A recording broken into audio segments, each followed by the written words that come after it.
Slide change करने पड़ेंगे।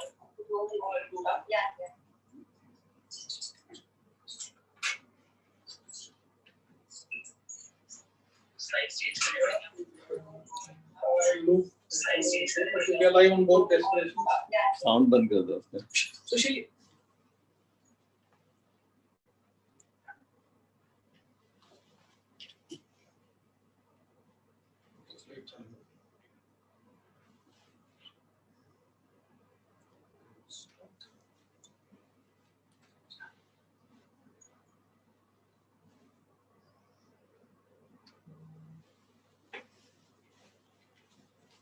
विश्व हिंदू परिषद थाईलैंड की तरफ से आज के सब श्रोता दर्शकों को मकर संक्रांति की बहुत बहुत शुभकामनाएं। विश्व हिंदू परिषद वैसे तो थाईलैंड में 30 सालों से काम कर रहा है, पर 2007 के बाद से बहुत ज्यादा सक्रिय हुआ है। और हमारे त्योहारों में, हमारे फंक्शन में जो हमारे सिग्नेचर प्रोग्राम होते हैं, उसमें गणेशा उत्सव है, होली का उत्सव है और हिंदू न्यू ईयर है। इस साल हम मकर संक्रांति से एक नया सीरीज शुरू कर रहे हैं, नो योर ट्रेडिशंस, जिसमें हम आपको रेगुलर अपने भारत के त्योहारों के बारे में उनकी व्याख्या करेंगे और आज के संदर्भ में वो कैसे लाभदायक है और कैसे सामयिक हैं उसके बारे में व्याख्या की जाएगी। इस सीरीज का आज पहला जो अंक है वो है मकर संक्रांति। उसके लिए हमारे आचार्य विश्व प्रख्यात आचार्य श्री ललित मोहन जी व्यास हमारे साथ में हैं और मॉडरेटर के रूप में श्रीमती ममता व्यास जी हैं, जो इकोनॉमिक्स के प्राध्यापक भी हैं और इसमें काफी रुचि रखते हैं। तो आज हम उन सबको यहाँ पर एकत्रित किए हैं कि आपके समक्ष एक नया नो योर ट्रेडिशन का सीरीज शुरू कर रहे हैं और हमें लगता है कि आप सबको ये बहुत ही पसंद आएगा। तो हम चाहते हैं कि आप ज्यादा से ज्यादा संख्या में इसमें भाग लें और अपने दोस्तों को, परिवारों को, बच्चों को, पड़ोसियों को इसमें भाग लेने के लिए प्रोत्साहित करें। बहुत बहुत नमस्कार। जय श्री राम।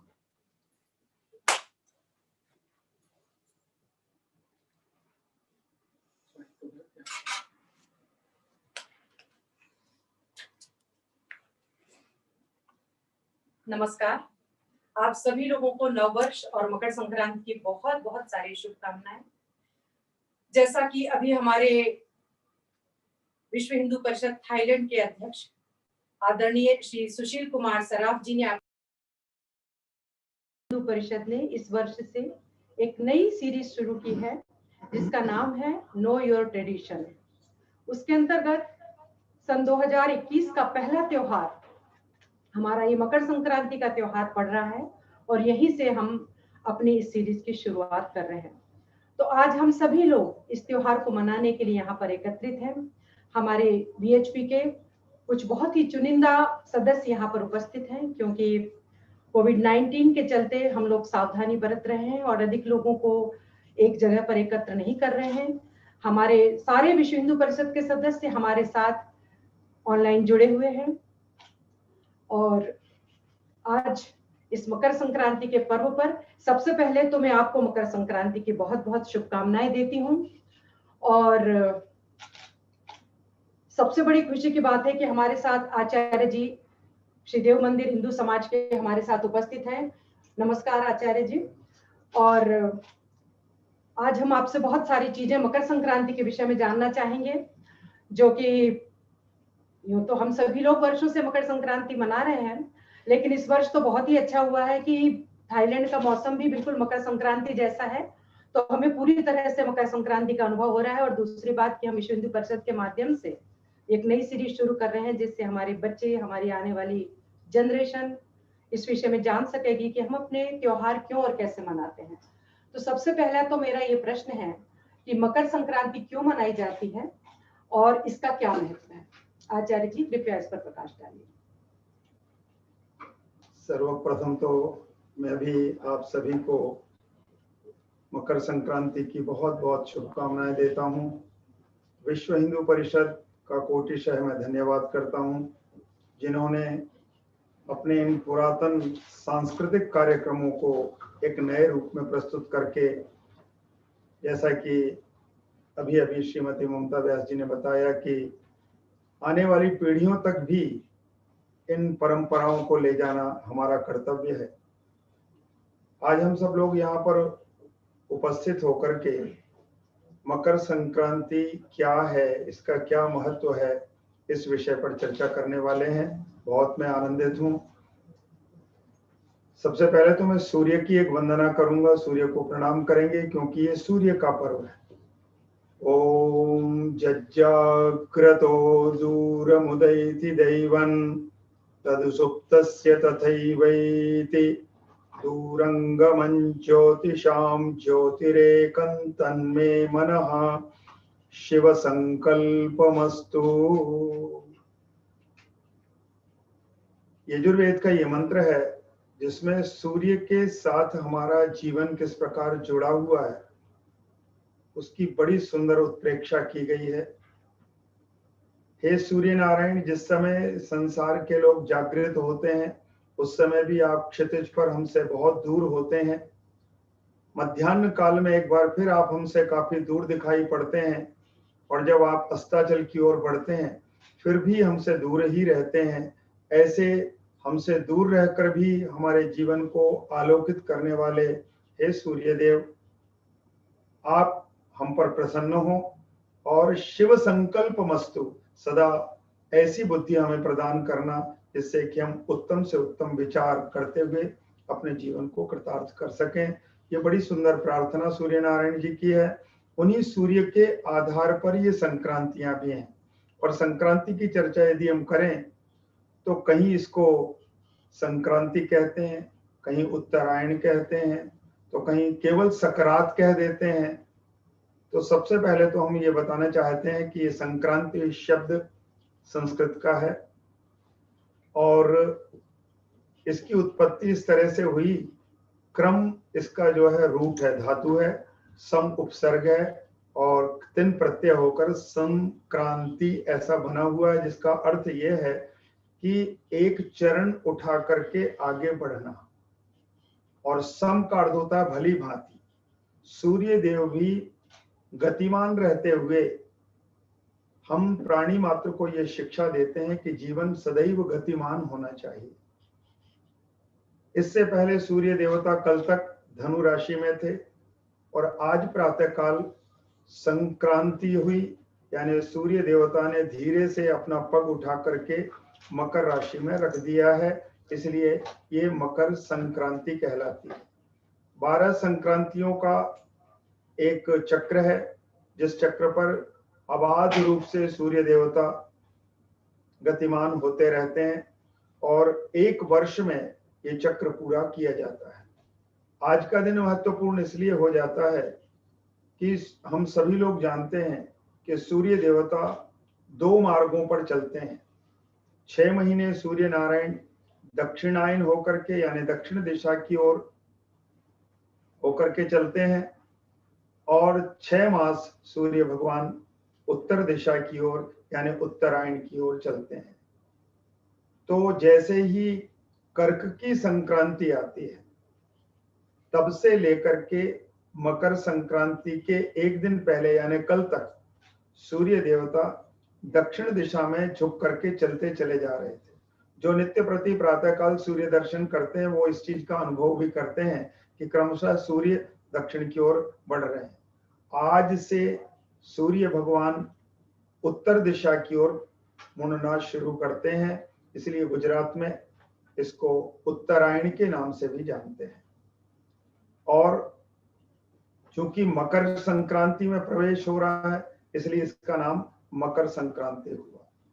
अब प्रश्न ये जो आपने किया है कि मकर संक्रांति की महिमा क्यों है, यद्यपि हर एक संक्रांति उतनी ही महत्वपूर्ण है और बहुत सारे प्रांतों में विशेष करके हिमाचल, पंजाब, दिल्ली, राजस्थान, हरियाणा ये लोग 12 संक्रांति को उसी रूप में मनाते हैं, लेकिन भारत भर में जो प्रसिद्ध संक्रांति है वो मकर संक्रांति है।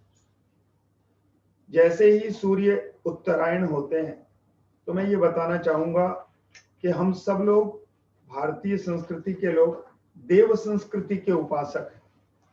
और मकर संक्रांति से देवताओं का जागरण शुरू होता है। ये देवताओं का प्रभात है। आज प्रथम किरण के साथ में ही देवताओं का दिवस प्रारंभ हो रहा है। इसलिए वे जो देव शक्तियां हैं जो 6 मास से प्रसुप्त थी, आज वे जागृत हो रही हैं। और जैसे ही देव शक्ति जागृत होती है, उन शक्तियों को, उन ऊर्जाओं को हम मनुष्य लोग अपने अंदर पाना चाहते हैं। इसलिए भी हम सूर्य का कोटिशः धन्यवाद करते हैं कि हे सूर्य नारायण, जैसे ही आप उत्तर दिशा की ओर झुक करके यात्रा प्रारंभ कर रहे हैं, मकर राशि में प्रवेश कर रहे हैं, आप हमें ये सुअवसर दे रहे हैं कि हम उन देवीय शक्तियों के साथ में अपनी जीवन यात्रा प्रारंभ करें। जी, वो बहुत अच्छी बात है। लेकिन जैसे कि अभी आपने कहा, या हम लोग अक्सर ही ये बात कहते हैं अपनी वार्तालाप में कि सूर्य एक राशि को छोड़कर दूसरी राशि में संक्रमण करते हैं, जाते हैं। लेकिन हम सभी लोग जानते हैं कि सूर्य तो कोई उस तरह की गति नहीं करते, पृथ्वी ही गति करती है। पृथ्वी ही सूर्य के चारों तरफ चक्कर लगाती है, और पृथ्वी का जो परिभ्रमण है वही एक बिंदु पर ऐसे स्थितियां उत्पन्न करता है कि सूर्य अभी तक, जैसे मकर संक्रांति के एक दिन पहले तक दक्षिणायन में थे, यानी दक्षिणी गोलार्ध की तरफ गतिमान थे, और वहां से होते हुए अब आज के बाद वो उत्तरी गोलार्ध की तरफ गतिमान हो जाएंगे। तो ये चीज है, भौगोलिक घटना तो इस प्रकार की है, लेकिन उसे इस तरह कहा जाता है क्योंकि हमने 12 संक्रांतियों के साथ अपने पंचांग को 12 संक्रांतियों के साथ इस तरह से जोड़ा हुआ है, जो सूर्य के हिसाब से महीनों को देखते हैं कि जिस दिन संक्रांति होती है उस दिन से फिर एक मास शुरू हो जाता है। तो 12 राशियां हैं और 360 डिग्री के उस पर वो स्थापित हैं। बीच में सूर्य है उनके केंद्र बिंदु के रूप में, वैसे भी सारे ग्रहों का राजा है सूर्य। और इन 12 राशियों के सामने जब जब सूर्य आते हैं तब तक उस तरह की स्थितियां होती हैं कि अब कौन सी संक्रांति है, कौन सी संक्रांति है। तो वैसे हम लोग जो हिंदू कैलेंडर में महीनों का निर्णय करते हैं वो चंद्रमा के हिसाब से करते हैं। पूर्णिमा के बाद से हमारा मास शुरू होता है। लेकिन हाँ, सौर मास भी है, जैसे कि आप देखते हैं हमारे बैंकॉक में, यहाँ पर तो इस तरह से होता है कि जिस राशि में सूर्य जाते हैं उस राशि के हिसाब से मास का नाम होता है। और एक चीज और मैं आपसे पूछना चाह रही थी कि जैसे बैंकॉक में है, तो बैंकॉक में मेषायन से वर्ष शुरू होता है, और वैसे भी हमारे ज्योतिष के हिसाब से जो पहली राशि है वो मेष राशि है। मेष से लेके मीन तक की 12 राशियां कुल होती हैं।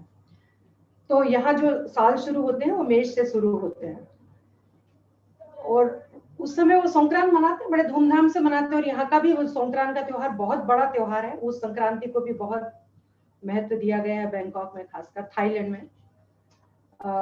थाईलैंड का एक वो राष्ट्रीय त्योहार है, वो वार्षिक त्योहार है, और उसके मनाने का तरीका अपना एक अलग ढंग से है। बिल्कुल होली की तरह इसे मनाया जाता है। जो लोग यदि थाईलैंड के बाहर देख रहे हो तो उनके लिए मैं ये बात कह रही हूँ।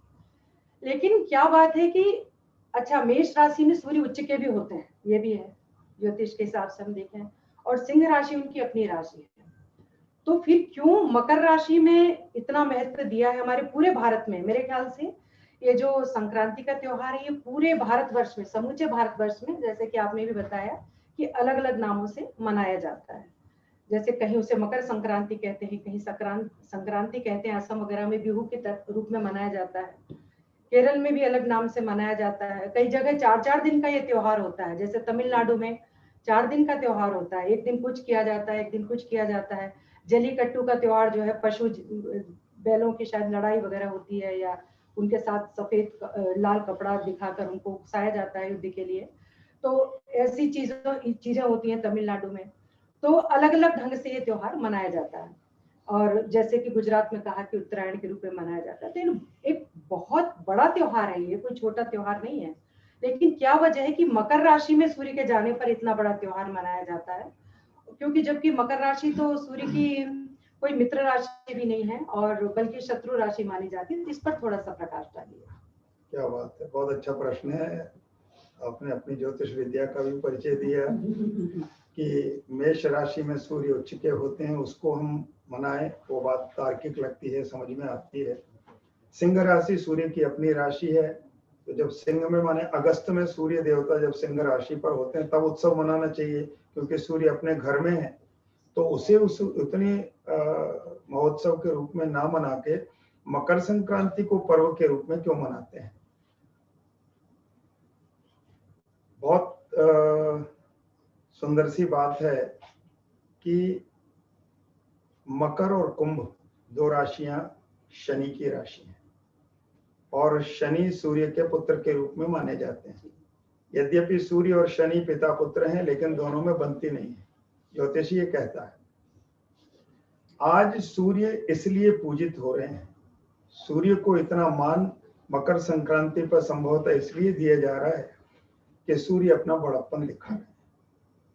यद्यपि शनि के घर में जा रहे हैं, शनि को सूर्य का स्वागत करना चाहिए, अभिनंदन करना चाहिए, और वो कितना करते हैं नहीं करते हैं ये एक अलग प्रश्न है। लेकिन सूर्य इस अर्थ में पूजनीय हो गए कि जो रूठे हुए हैं उनके घर बड़े यदि खुद चल करके चले जाएं तो छोटों को फिर बहुत अच्छा लगता है कि यद्यपि मैं पुत्र हूं, मुझे पिताजी के घर में जाना चाहिए, लेकिन आज पिता स्वयं चल करके मुझे मनाने के लिए आए हैं, और वो भी 1-2 दिन के लिए नहीं, पहले 1 महीने मकर की जब तक संक्रांति रहेगी, 1 मास, और फिर कुंभ में भी सूर्य जाएंगे तो वो भी शनि का ही घर है। तो 2 महीने तक पिता पुत्र के साथ रह के विश्व को ये संदेश देना चाहते हैं कि हम सब के सब इस चीज को सीखें कि जो हमारे छोटे हैं, किन्हीं कारणों से यदि वो रूठ गए हैं, तो बड़ों का बड़प्पन यह है कि खुद आगे बढ़ करके उनसे मिलें, उनके पास जाएं और उन्हें मनाएं। तो सूर्य देव ने यह हमें शिक्षा दी है, इसलिए विश्व सूर्य का सम्मान करते हुए मैं समझता हूँ मकर संक्रांति को ज्यादा महत्व देता है। ऐसा एक सामाजिक कारण समझ में आता है। बहुत अच्छी बात आपने कही, बहुत अच्छा प्रश्न। और ये बात जो सामने आई कि बड़ों को आगे बढ़ के मनाना चाहिए, ऐसे ही हमारी सनातन संस्कृति बहुत रिच है, बहुत समृद्ध है, और हमें जीवन जीने के बहुत अच्छे अच्छे संदेश देती है कि यदि कहीं परिवार में कोई मतभेद हो तो उसमें ये नहीं सोचना चाहिए कि छोटे झुकते हैं तो छोटों को आगे आना चाहिए। कई बार बड़ों को भी बड़ापन दिखाना चाहिए, जैसा कि सूर्य भगवान ने किया। इसीलिए सूर्य सभी ग्रहों के राजा कहलाते हैं। राजा होकर वो शनि के पास जाते हैं। और एक छोटी सी पौराणिक कहानी है जिसे मैं संक्षेप में आपके सामने रखना चाहूंगी। जो पुराणों में कहानी आती है कि शनि जब उत्पन्न हुए तो ये उनकी जो पत्नी थी सूर्य भगवान की, वो संज्ञा थी, जो कि दक्ष प्रजापति की बेटी थी। लेकिन वो उनका ताप नहीं सहन कर पा रही थी। तो यद्यपि उनके 3 बच्चे हो चुके थे, यम, यमुना जी और वैवस्वत मनु, लेकिन वो तपस्या करने जाना चाहती थी ताकि वो और अधिक शक्ति का अर्जन कर सकें और फिर उनको सूर्य के साथ रह सकें। तो जाना तो चाह रही, लेकिन कैसे जाएं, सूर्य से भय भी लगता था। तो उन्होंने अपनी एक छाया वहां पर छोड़ दी थी जो बिल्कुल संज्ञा की तरह दिखती थी। सूर्य भगवान को पता भी नहीं चला कि ये संज्ञा की छाया है। और छाया से उत्पन्न होने के कारण शनिदेव जो सांवले रंग के थे, और जब उन्हें प्रस्तुत किया गया सूर्य के सामने तो सूर्य भगवान ने कहा कि ये मेरा पुत्र हो ही नहीं सकता, इतना काला मेरा पुत्र कैसे होगा। तो आप सोचिए कि जब पिता यदि ऐसा कहे तो एक छोटा सा बच्चा कैसा अनुभव करेगा। तो वो नाराज होकर टेढ़ी दृष्टि से अपने पिता को देख रहे थे गुस्से में। तो तब से ज्योतिष में भी ये मान्यता है कि शनि की जो दृष्टि है वो वक्र दृष्टि हो जाती है, टेढ़ी दृष्टि हो जाती है, और गुस्से वाली दृष्टि थी। और उन्होंने टेढ़ी दृष्टि से देखा। तो यदि शनि कुपित होकर यदि किसी को देखते हैं तो बहुत सारे नुकसान होते हैं, और सूर्य भगवान को भी उठाना पड़ा। दूसरा, शनि के बारे में जैसे कि हम जानते हैं कि कर्म फल प्रदाता शनि को कहा गया है कि जैसे आप कर्म करेंगे, अच्छे करेंगे तो अच्छे, और बुरे करेंगे तो बुरे फल देने के लिए प्रख्यात है। तो यहाँ पर यह हुआ कि सूर्य का रथ जो था वो मंद हो गया, जो हमेशा चलता रहता है, जिससे दिन और रात होते हैं, जिससे वर्ष होते हैं, जिससे पूरी सृष्टि एक अनुशासन में चल रही है, वो धीमा हो गया। और शनि की दृष्टि पड़ने से उनके शरीर में, चेहरे पर और शरीर में रंग बदल गया। सूर्य का इतना सुंदर रंग होता है, ताम्रवर्णी प्रकाशित रंग, उसमें धब्बे आ गए। तो ये सब जब स्थितियां हुई तो सूर्य को गुस्सा आया कि ये कैसा पुत्र है, मुझे इसने ऐसा किया। तो उन्होंने भी गुस्से में जब देखा, तो सूर्य भगवान ने जब गुस्से में देखा तो शनि का जो एक और घर है, जैसे अभी आपने बताया कि कुंभ राशि भी उनका ही घर है, वो कुंभ भी उनका घर है, तो वो जलकर खाक हो गया।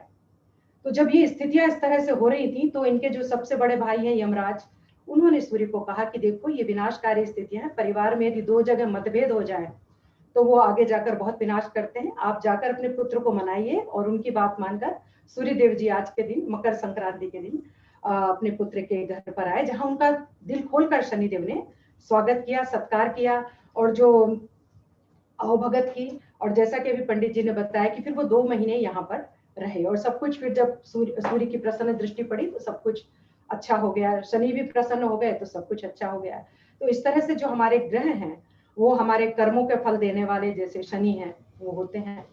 और बहुत ही अच्छी आपने बात बताई कि आज के दिन चूंकि पिता पुत्र के घर जाते हैं, मनमुटाव का नाश होता है, आपस में प्रसन्नता होती है, इसलिए भी ये दिन बहुत महत्वपूर्ण है कि हम सभी चाहते हैं कि हमारे जीवन में विपरीत परिस्थितियां ना हो, हमारे जीवन में सब प्रेम भाव रहे, सौहार्द रहे, आपस में तालमेल रहे और हम परस्पर एक दूसरे का सहयोग करते हुए आगे उन्नति करें, ना कि एक दूसरे का विरोध करते हुए एक दूसरे की प्रगति में बाधक बने। तो ये बहुत अच्छी बात है। दूसरी एक और बात मैं आपसे पूछना चाहती हूँ कि आज के दिन हमारे जैसे कि मैंने अभी कहा आपको थाईलैंड में प्रचलन है कि राशि के हिसाब से महीने होते हैं। सनातन धर्म भी कम नहीं है और भी ज्यादा गहराई वाला धर्म है। इसमें ऐसा नहीं कि राशियों को बिल्कुल एक तरफ कर दिया गया, इसमें और भी सूक्ष्म रूप से यानी नक्षत्रों के हिसाब से महीने होते हैं।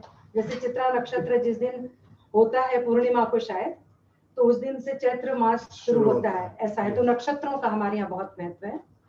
और नक्षत्र की यदि हम बात करें तो मकर राशि का नक्षत्र शायद उत्तराषाढ़ा होता है, मैं सही हूँ? क्योंकि मुझे सूर्य का उत्तराषाढ़ा नहीं, लेकिन आज मकर राशि में जब हम नाम लिखते हैं कुछ करते हैं तो वहाँ जो नक्षत्र आते हैं मकर राशि वालों के वो उत्तराषाढ़ा नक्षत्र ही होते हैं शायद। आज के दिन कौन सा नक्षत्र है? क्योंकि उत्तराषाढ़ा नक्षत्र के स्वामी सूर्य है, मैं ये कहना चाह रही थी। उत्तराषाढ़ा नक्षत्र के स्वामी सूर्य जी, तो मैं ये बात पूरा करना चाहती हूँ। और इसके बाद हम अपने बीच में कुछ हमारे जो दर्शक जुड़े हुए हैं वो प्रश्न पूछना चाहते हैं वो लेंगे, लेकिन उसके पहले मैं ये बात को यहाँ पर समाप्त करती हूँ कि यद्यपि ये शनि की राशि है, शनि की राशि में सूर्य प्रवेश कर रहे हैं, ये सूर्य की अपनी राशि नहीं है, लेकिन सनातन धर्म नक्षत्रों को बहुत महत्व देता है। जैसे कि नक्षत्र जिस दिन समाप्त होते हैं उस हिसाब से महीने होते हैं। जैसे चित्रा नक्षत्र तो चैत्र मास, विशाखा नक्षत्र तो वैशाख मास, ज्येष्ठा नक्षत्र तो ज्येष्ठ मास। इस तरह से हमारे बड़ी वैज्ञानिक पद्धति है सनातन धर्म की। तो उसी के अंतर्गत आज यद्यपि शनि की राशि में सूर्य प्रवेश कर रहे हैं, लेकिन जो नक्षत्र है वो उत्तराषाढ़ा नक्षत्र है और उत्तराषाढ़ा नक्षत्र मकर राशि का ही नक्षत्र होता है। इसका पहला चरण धनु राशि में होता है, लेकिन बाकी के दूसरा, तीसरा और चौथा चरण ये मकर राशि में होते हैं। और जो उत्तराषाढ़ा नक्षत्र है सूर्य का ही नक्षत्र है, इसलिए भी सूर्य अधिक प्रकाशित होते हैं। और इसके जो देवता होते हैं वो विश्व देवा होते हैं। विश्व देवा जो कि एक देव नहीं है, वो 10 देव हैं। वो क्या देते हैं? वो सफलता देते हैं। हमारे जीवन में जो सफलता आती है वो देने वाले विश्व देवा है। तो आज के दिन सूर्य की राशि और विश्व देवा का साथ, सूर्य उत्तरोत्तर बढ़ने वाले, उत्तरी गोलार्ध की तरफ बढ़ने वाले, जीवन में बहुत सारी पॉजिटिविटी देने वाले, धीरे धीरे अब ठंड के उससे निकलकर लोग गर्मी की तरफ बढ़ रहे हैं, दिन बड़े होने लगे हैं, दिन बड़े होने लगते हैं आज से। तो ये बहुत अच्छी स्थितियां, मौसम पूरा अनुकूल होता है, तो ये सब होता है। ये भी मेरे ख्याल से ये वजह होगी। और आइए अब हम चलते हैं, हमारे जो दर्शक हैं वो हमसे कुछ प्रश्न पूछना चाहते हैं। तो वैशाली जी आप बताइए कि क्या प्रश्न पूछ रहे हैं। यहाँ पे एक श्रद्धा जी हैं, वो पूछना चाहते हैं पंडित जी कि मकर संक्रांति को घर में क्या स्पेशल करना चाहिए। बहुत अच्छी बात है। हम लोग प्रकृति से जुड़े हुए लोग हैं। सूर्य की उपासना, आज के दिन अग्नि की आराधना, आज के दिन तीर्थों में जाकर जल की आराधना और शब्द मंत्रोच्चार प्रार्थनाओं के माध्यम से आकाश की उपासना, इस तरह पृथ्वी जल तेज वायु आकाश पंच तत्वों की हम लोग उपासना करें। हर पूजा पाठ में इन पंच तत्वों को जोड़ा गया है। तो जिन्होंने ये प्रश्न किया है कि आज के दिन हम क्या करें, तो सर्वप्रथम तो प्रातःकाल, क्योंकि सूर्य का दिवस है, सूर्य की आराधना का दिन है। जो आलस्य में पड़े हुए लोग रहते हैं वे सूर्योदय से पहले उठें, ब्रह्म मुहूर्त में उठें, ताकि वह जो ऊर्जा है, मैंने आपसे कहा कि आज से दैवी दिवस भी प्रारंभ होता है, दैवी ऊर्जाएं प्रारंभ होती हैं। उसका यदि पूर्ण आनंद लेना है, अपने जीवन में वो देवी शक्तियों को लाना है, तो सूर्योदय से पहले उठना चाहिए, पहली चीज। तो फिर यद्यपि शिशिर ऋतु चल रही है, शिशिर काटती है, शिशिर ठंड से कपा देने वाली, फिर भी आसपास की नदियों में, तीर्थों में जाकर के जल की पूजा करते हुए, प्रणाम करते हुए उसमें डुबकी लगाएं, जो जहां जिसके आसपास है। और यदि ये व्यवस्था नहीं है तो सनातन धर्म बड़ा उदार है, हमारा वैदिक धर्म। आप अपने अपने शावर के नीचे भी खड़े होकर के कहिए, गंगे च यमुने चैव गोदावरी सरस्वती नर्मदे सिंधु कावेरी जलेस्मिन् सन्निधिं कुरु। समस्त नदियों को अपने उस जल में आवाहन कर लीजिए। तो आप अपने घर के नल में भी बैठ करके तीर्थ के जल से स्नान कर सकते हैं, तो तीर्थ का स्नान करेंगे। इसके बाद में आज के दिन तिल का महत्व है। जिन्होंने ये प्रश्न पूछा उनके लिए भी, बाकी के लोग भी समझें कि तिल का महत्व क्यों है। तो हम दो तरह से इसकी चर्चा करेंगे। पहले तो मैं ये एक मुहावरे के रूप में, आप लोग जिसे अक्सर सुनते हैं कि तिल का ताड़ बना दिया। तिल सबसे छोटा होता है और ताड़ बहुत बड़ा पेड़ होता है। तो छोटी सी चीज का नाम है तिल। और सूर्य जो कि अपनी गति से गतिमान तो हैं, लेकिन मकर संक्रांति के दिन से वे एक एक तिल आगे बढ़ना शुरू करते हैं उत्तर की तरफ। तो हमारी यात्रा चाहे धीरे धीरे हो, लेकिन चरैवेति प्रचलामः निरंतरम। वेद भगवान ये कहते हैं कि चलते रहिए, चलते रहिए, चलते रहिए। चाहे थोड़े चलें, लेकिन जीवन में हमेशा आगे बढ़ते रहिए। गच्छन् पिपीलिका याति योजना नाम शतैरपि अगच्छन् वैनतेयोपि पदमेकम न गच्छति। सुभाषित ये बताते हैं कि जो वैनतेय है यानी गरुड़ है, जो कि बहुत तीव्रगामी है, पल भर में वैकुंठ पहुंच सकता है, लेकिन वो यदि मंदिर के शिखर पर बैठा चुपचाप रह जाए तो वो कहीं नहीं पहुंचने वाला। और नन्ही सी चींटी यदि रोज चलती रहेगी, थोड़ा थोड़ा चलती रहेगी, तो सैकड़ों योजन की यात्रा एक चींटी कर सकती है। तो सूर्य आज ये उपदेश कर रहे हैं कि तिल तिल ही सही, लेकिन जीवन में आगे बढ़िए, प्रगति को प्राप्त कीजिए। तो इसीलिए तिल का महत्व है। तिल हमारे यहाँ सबसे छोटी चीज मानी जाती है। सफेद या काले तिल लेकर के उसको अच्छी तरह पत्थर से कुचल के जैसे उपटन बनाते थे, आज के दिन शरीर में उसको मल करके फिर स्नान करना चाहिए। ये उन लोगों के लिए कि क्या क्या करें।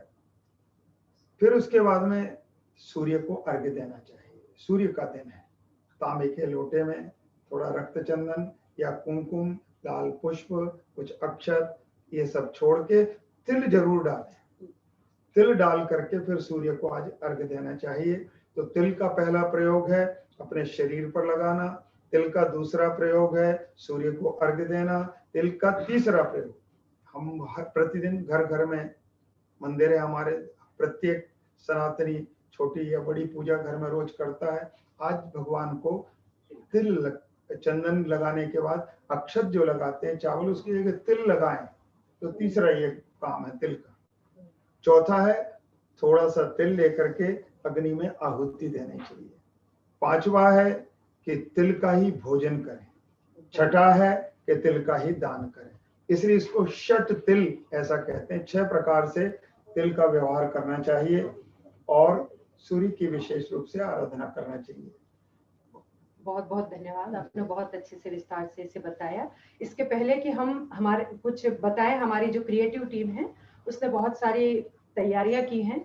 हमारे बीच में आज वैशाली जी हैं और नीता जी हैं, संतोष जी हैं, श्री राजू मनमानी जी हैं, जिन्होंने आज इस कार्यक्रम को आप लोगों तक पहुंचाने के लिए बहुत सुंदर प्रयास किए हैं।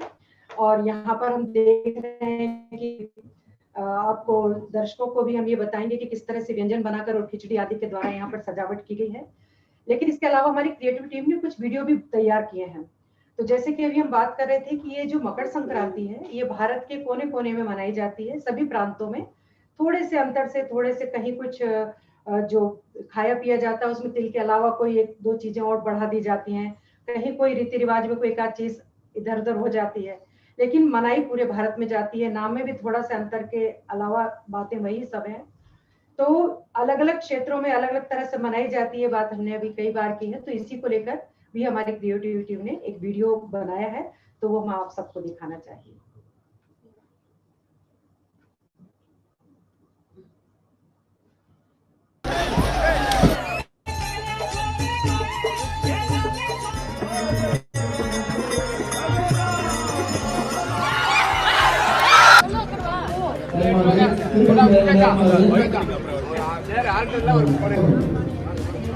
சார் சேனல் வந்துட்டீங்க போல.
जैसे कि हम बात कर रहे थे कि अलग अलग क्षेत्रों में, या जैसे हमने अभी वीडियो में भी दिखाया कि अलग अलग क्षेत्रों में हम अलग अलग तरह से संक्रांति मनाई जाती है, थोड़े से अंतर से।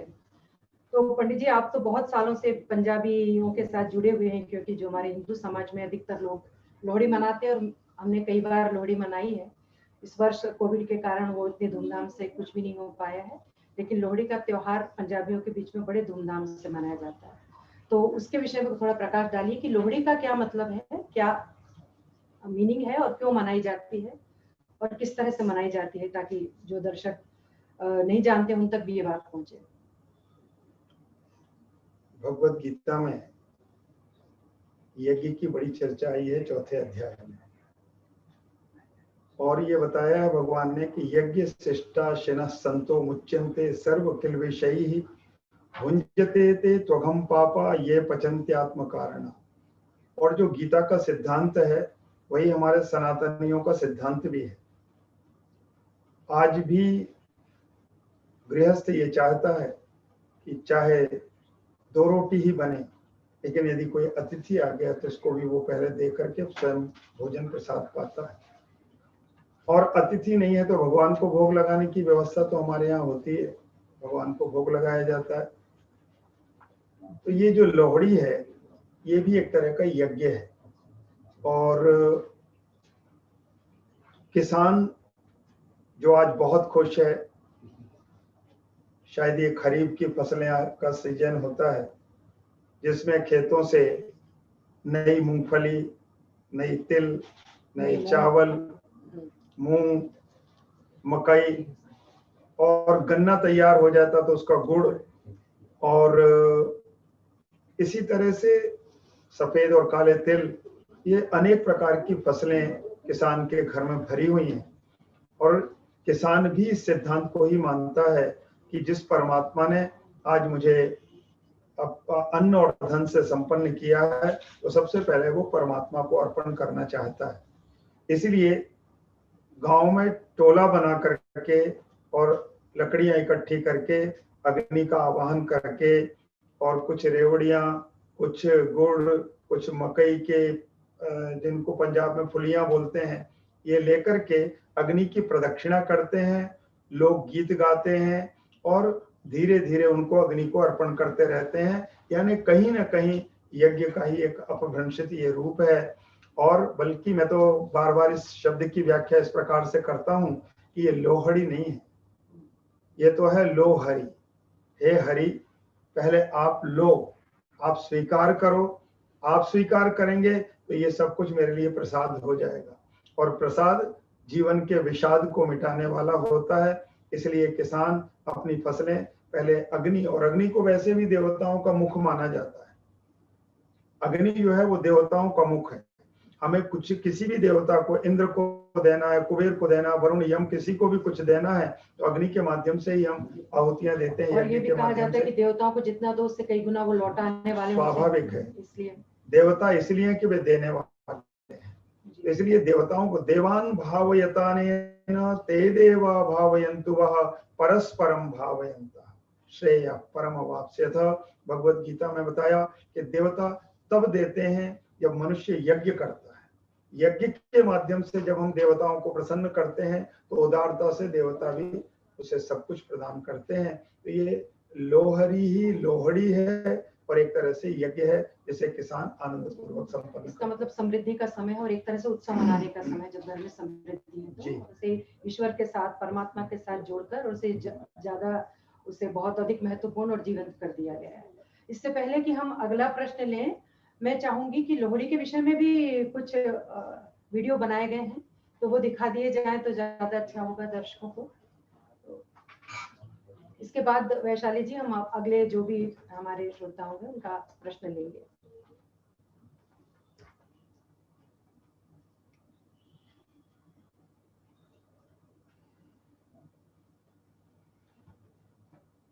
और लोहड़ी का त्योहार एक दिन पहले मना लिया जाता है, संक्रांति से पहले। लोहड़ी का त्योहार मना रहे हैं ओरिएंटल टावर्स में, और यहाँ पर सारे ओरिएंटल टावर के रेजिडेंट इकट्ठा हुए हैं। और मेरी सबको बहुत बहुत शुभकामनाएं। ऑल बीएचपी परिवार को हैप्पी लोहड़ी। हैप्पी लोहड़ी।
खुशियां दी रात आई, चावां दी बरात आई, ठंडी ठंडी वगदी हवा। लाड मलारां दी लोड़ी, मोहब्बतां प्यारां दी लोड़ी। लाड मलारां दी लोड़ी, मोहब्बतां प्यारां दी लोड़ी। ए लोड़ी सेकण दे सानू, नजर पर वेखण दे सानू। ए लोड़ी सेकण दे सानू, नजर पर वेखण दे सानू। जदों ए आउंदी ए लोड़ी, तैयां का लिआउंदी ए लोड़ी। जदों ए आउंदी ए लोड़ी, तैयां का लिआउंदी ए लोड़ी। लोहड़ी का त्योहार है, सारे ओरिएंटल मना रहे हैं। खुशी का दिन है बड़ा। इस त्योहार में सारे रल मिल के इकट्ठे करने डांस करने तो बड़ा खुशी का माहौल होता है। इसलिए मेरे वास्ते लोहड़ी बड़ी अच्छी होती है। तो बॉन फायर दे इर्द गिर्द जो बिल्लियाँ असी पॉपकॉर्न वगैरह पाने बॉन फायर में जी लाइन देते ने आधार आए निरादर जाए। वो मतलब यही है कि जितने भी कष्ट है वो खत्म हो जाए।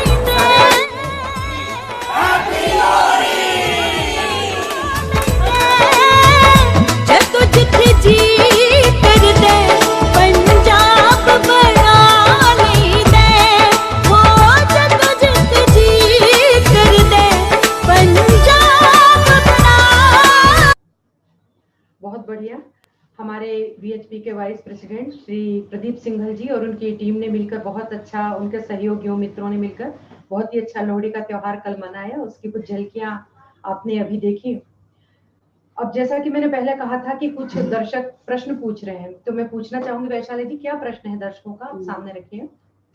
गणेश जी पूछना चाह रहे हैं कि जैसे पंडित जी ने बताया कि क्या विधि करनी चाहिए, तो आज अभी तो शाम हो गई है, तो विधि जो थी वो शायद सुबह की थी, तो गणेश जी पूछना चाह रहे हैं कि सिर्फ आज के ही दिन ये कर सकते हैं या फिर कल भी कर सकते हैं? बहुत अच्छी बात है।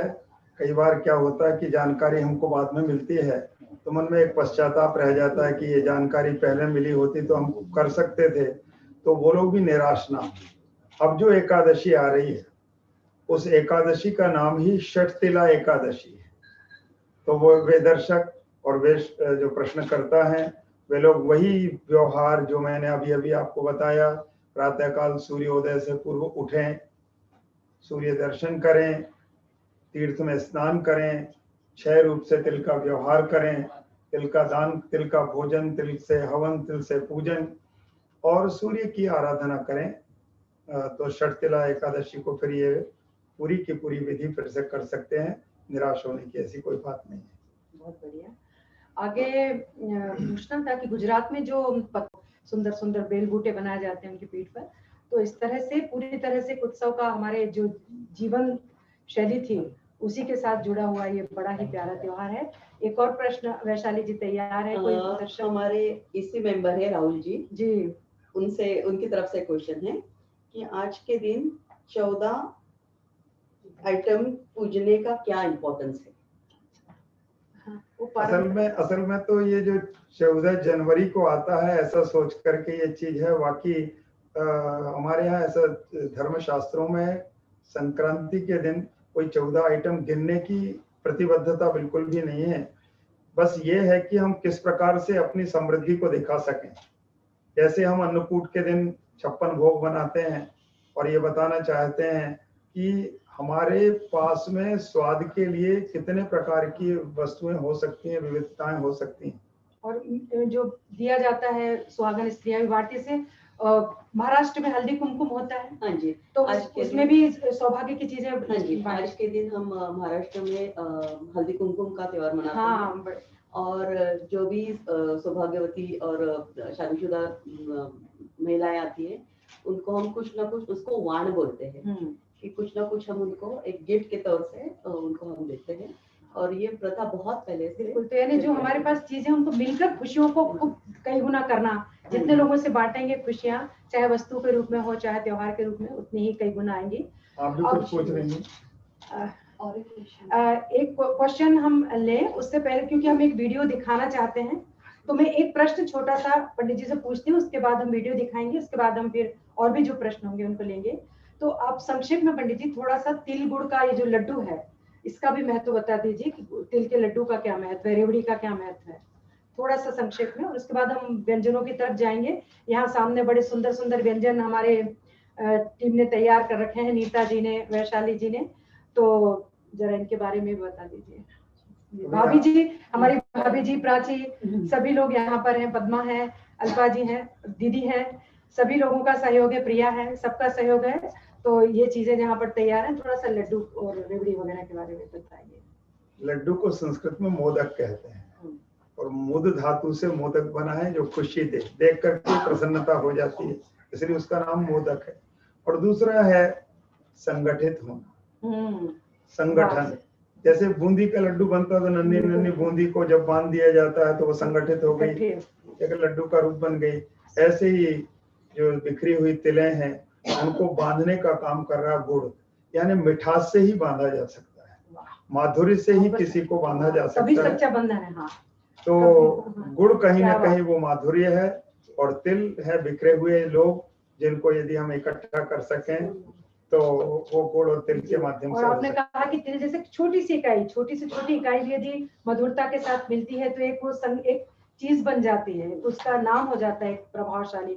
ऐसे ही ये तो बहुत अच्छी बात कही है, मैं अपने बीएचपी के सभी सदस्यों से कहूंगी कि इससे शिक्षा लें और हम सब लोग भी ऐसे ही मिठास के साथ एक दूसरे के साथ जुड़े, ताकि हम एक कुछ पा सकें, इस जीवन का उद्देश्य पा सकें।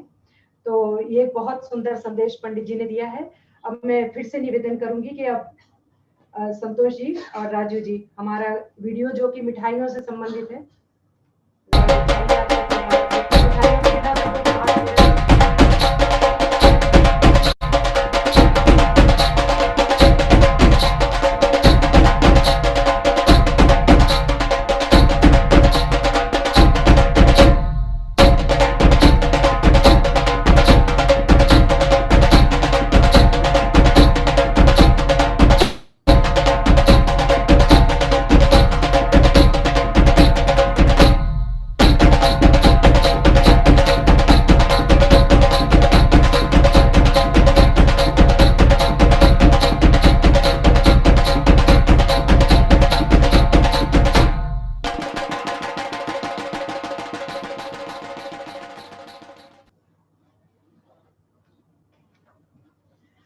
मधुरेण समाप्येत वाली बात को देखें तो मिठाई के साथ हम इसको कार्यक्रम को समाप्ति की ओर ले जा रहे हैं, लेकिन एक प्रश्न और वैशाली जी चाहती हैं पूछना दर्शकों की ओर से। बीएचपी सोशल में ही आया है, what is the importance of daan, why we have to donate to poors? बड़ा विषय है। दान का भाव यह है कि बड़ी सुंदर परिभाषा है दान की। दान को जब तक हम पूरे बुनियादी रूप में नहीं समझेंगे तब तक दान ऐसा लगता है जैसे कोई चीज उठा के दे दी, इतना ही दान नहीं है। जैसे ये वस्तु मेरी है, इस पर मेरा अधिकार है, इस अधिकार को समाप्त करके जिसे दिया उसके अधिकार में सौंपना ही दान है। स्वस्वत्व निवृत्ति पूर्वकम परस्वत्व उपादानत्वम नाम दानत्वम, ऐसा हमारे संस्कृत ग्रंथों में लिखा है कि वस्तु पर से अपना अभिमान, अपना अहंकार मिटाकर, अपना अधिकार मिटा के किसी दूसरे को उस वस्तु को सदा के लिए दे देना दान है। तो जब व्यक्ति किसी वस्तु पर से, छोटी सी वस्तु पर से भी उससे कहो कि आज से आपकी ममता इससे हटा लीजिए, तो कोई सामान्य घटना नहीं है। कोई भी चीज है उसमें उसकी ममता जुड़ी होती है, उसमें उसका मैं जुड़ा होता है, उसमें उसका स्वाभिमान जुड़ जाता है, उसका अधिकार जुड़ जाता है। जब वस्तु दी वो सब कुछ उसे समाप्त करना पड़ता है, इसलिए दानवीर कहा जाता है। इसलिए वीर ही दान करते हैं, तो दान के साथ शब्द लगा दानवीर। और अब रही बात के पुअर को दान, ये एक बड़ा व्यापक विषय है। वस्तुतः तो हमारे यहाँ कहते हैं अधिकारी को दान। जब हम अपनी पुत्री का दान करते हैं तो पुअर को नहीं देते हैं, उसमें अधिकारी ढूंढते हैं कि कौन मेरी पुत्री के लिए सुयोग्य है।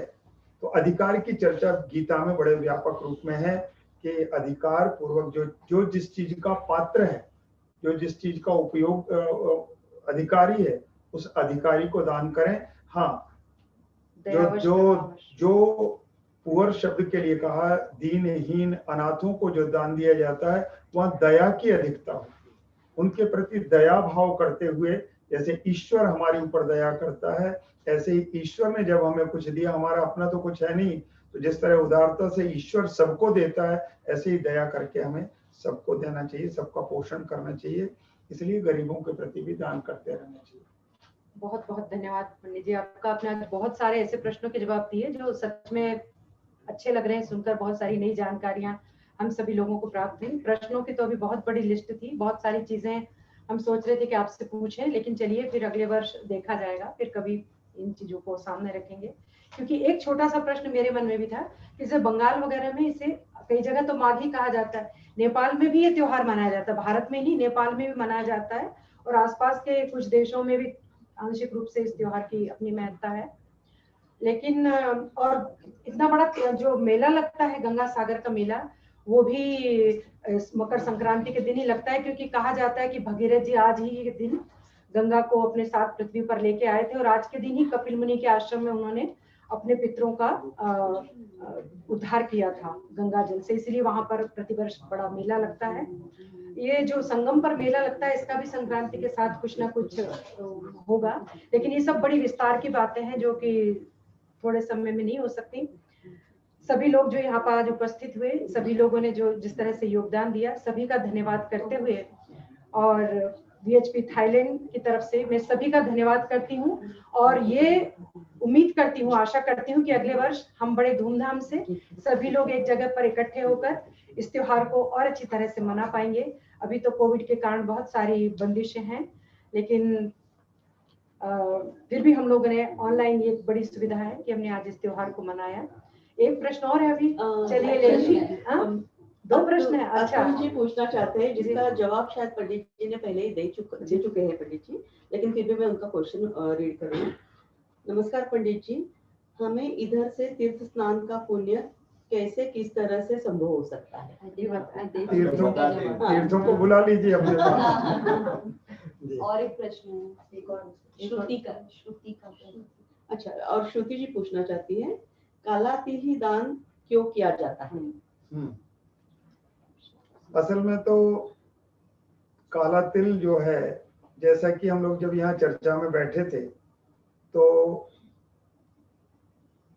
वैशाली, हाँ, पहले बात हो रही थी काली साड़ी की बात, आपने ये चर्चा की कि महाराष्ट्र में काला पहना जाता है, तो कहीं ना कहीं मकर यानी शनि का घर, वहाँ सूर्य का आगमन और सूर्य के पुत्र शनि श्याम वर्ण के हैं, उनका रंग काला है। इसलिए काले तिल से दान करते हुए शनि को भी प्रसन्न करने की एक भावना मन में है। और मैं भी एक उपसंहार करते हुए इतना कहना चाहूंगा कि ये जो पहल की है विश्व हिंदू परिषद के माध्यम से कि नो योर ट्रेडिशंस, ये एक बहुत अच्छी शुरुआत है। और इस शुरुआत को हम केवल ये ना कहें जैसा कि श्रीमती ममता जी बार बार करें अगले साल मिलेंगे, इतनी प्रतीक्षा ना कराई जाए। कोई भी इस प्रकार के छोटे बड़े कार्यक्रम आए तो जब एक मकर संक्रांति में इतने प्रश्न हो सकते हैं, इतनी चीजें समाहित की जा सकती हैं, तो कितना बड़ा दृष्टिकोण हमारे पूर्वजों का रहा होगा। तो ये शुरुआत है, अभी इन लोगों ने पूरी सीरीज बना रखी है कि जितने भी त्योहार आएंगे उस पर हम लोग मिलेंगे और इसी तरह से उत्सव मनाएंगे।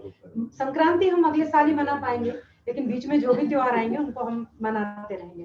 तो मैं विश्व हिंदू परिषद के लिए हृदय से साधुवाद करता हूँ और एक बहुत बड़ा कदम, क्योंकि आज इसकी आवश्यकता जी बिल्कुल हम सब के लिए, हमारे समाज के लिए है, हमारे आने वाले बच्चों के लिए है, जो वर्तमान पीढ़ी चल रही उसके लिए है कि हम करते बहुत कुछ हैं लेकिन हमें जानकारी ज्यादातर होती नहीं है। जब हम जान के करेंगे तो और उत्साह से करेंगे उसका ज्यादा फल प्राप्त होगा। सभी के लिए मैं भी फिर से मकर संक्रांति की बहुत बहुत शुभकामनाएं, मंगल कामनाएं देता हूँ। आपका भी धन्यवाद करता हूँ, आपने बहुत सुंदर प्रश्न पूछे ताकि जनता तक सही संदेश जा सके। सभी और जो लाइव दर्शक थे उन सभी का भी धन्यवाद है कि उन्होंने भी प्रश्न पूछकर ये बताया कि वो हम सभी से जुड़े हुए हैं। बहुत बहुत धन्यवाद सभी लोगों का। जी आपको पहले स्वागत नहीं कर पाए इसलिए प्रोग्राम नहीं, ये पहले उड़ा देते तो ठंड कम लगती।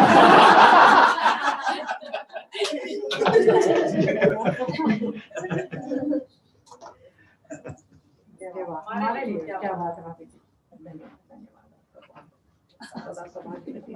खुशियाँ हमेशा सिखानी रहो।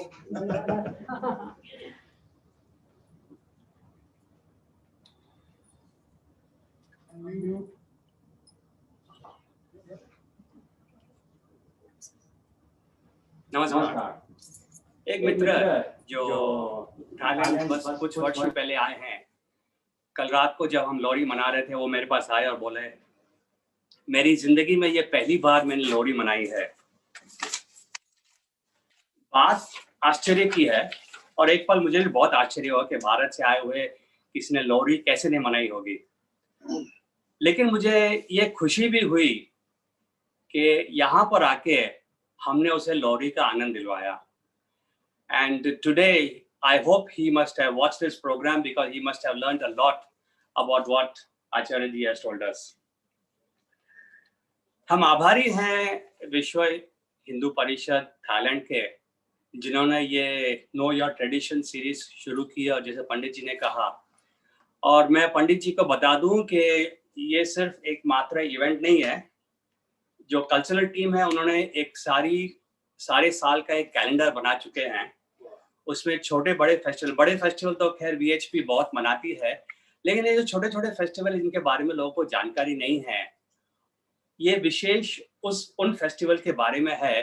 तो हम ये चाहते हैं कि भाई न कि हमारी उम्र के लेकिन हमसे छोटे और जो अभी टीनेजर्स हैं उनको ऐसी जानकारी दें जो आगे चल के उनके लिए बहुत अच्छा रहेगा। और हमारे सनातन धर्म में तो ऐसी जानकारी बहुत है जो सारी जिंदगी भर सीखते जाएंगे तो भी कमती होगा।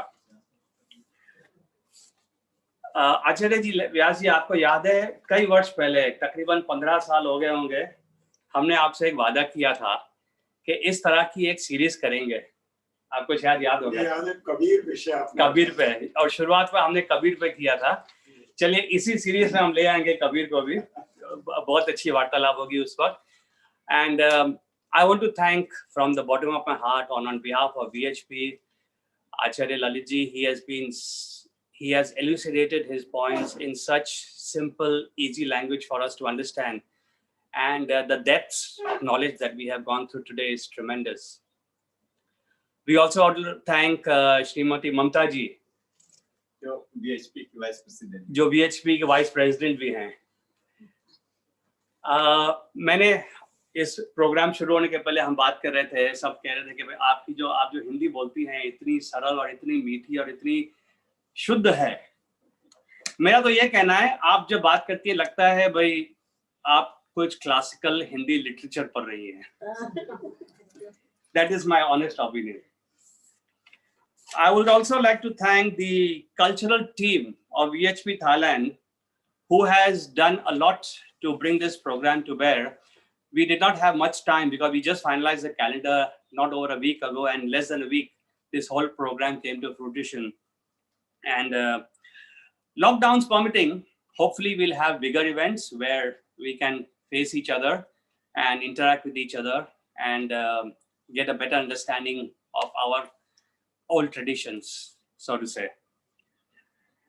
Finally, I want to thank you all, because without you, we would not be here, and we need you. So what I would request you all to go to the button down. If you're on Facebook, please like our page, share this video with your friends. If you're on YouTube, please subscribe, because now we also started the YouTube channel and we'll be live on Facebook and YouTube simultaneously. That's it. I hope you enjoyed the series today. Namaskar. जय श्री राम। जय श्री राम। जय श्री राम। भाई साहब thank you बोला, उन्होंने starting करी, आगे बोले। जय श्री राम। जय श्री राम। बुलान इसलिए मुझे बोला। जय श्री राम। जय श्री राम। बहुत ही अच्छा हो गया। आरती जी फोटो भी बहुत निकालो, आनंद पोस्ट चाहते हैं इस तरह की बहुत ही अच्छा है। सुन लेते Slowly. अभी बंद होने के टाइम में भी मतलब वो सुन ही रहे हैं। आएंगे सिंपल चल नहीं, नॉर्मली जैसे फिल्म सामने करता है एवरीडे, उसमें 50 लोग नहीं होते। अच्छा क्या है कि ये ऑनलाइन बहुत होने लगे हैं ना, सुनते भी अच्छा है, इसलिए सुनते भी नहीं। तो ये हमारा पहला जो प्रयास